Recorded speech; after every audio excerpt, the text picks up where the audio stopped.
सिंधवासी हुअं त धारियनि जी आबादकारी, पाणीअ जी चोरी, वसीलनि ते धाड़नि, इंतिहा पसंदी ऐं क़बाइली झेड़नि समेत ॿिया बि केतिराई अज़ाब भोॻे रहिया आहिनि। पर सिंध जे मुस्तक़बिल ते सभ खां वधीक जेको ख़ौफ़नाक ख़तरो लामारा ॾेई रहियो आहे, इहो आहे मंशियात जे वाहिपे में ॾींहों ॾींहुं थींदड़ इज़ाफ़ो।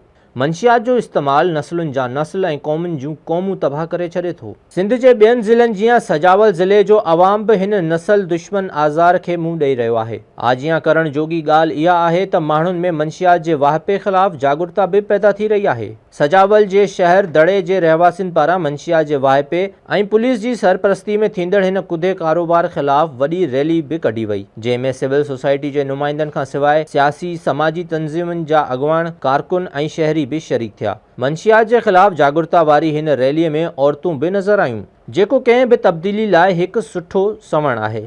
मुज़ाहिरो कंदड़नि ज़िले इंतज़ामिया तोड़े मंशियात फ़रोशनि जी सरपरस्ती कंदड़ सियासी ऐं बाअसर धुरियुनि ख़िलाफ़ सख़्त नारेबाज़ी कई। हुननि मुतालबो कयो त मंशियात जो कारोबार कंदड़ धुरियुनि ख़िलाफ़ कार्रवाई कंदे मंशियात जे वाहिपे खे बंजो ॾिनो वञे त जीअं नस्लुनि खे तबाहीअ खां बचायो वञे। सिंध में मंशियात जे वाहिपे सबबि हर साल 50,000 खां मथे माण्हू पंहिंजूं हयातियूं विञाए वेहनि था। 2013 जे सर्वे मूजिबि सिंध में 40 लख माण्हू मंशियात वाहिपराइनि था, जिन में 15 खां 64 सालनि ताईं जी उमिरि जा माण्हू शामिल आहिनि। सजावल जे दड़े शहर जियां सिंध जे हर शहर खे मंशियात जे वाहिपे ख़िलाफ़ आवाज़ उथारणु घुरिजे ऐं इहो पैगाम ॾियणु घुरिजे त बसि हाणे घणो थियो, असां कंहिंखे बि पंहिंजा नस्ल तबाह करणु न ॾींदासीं।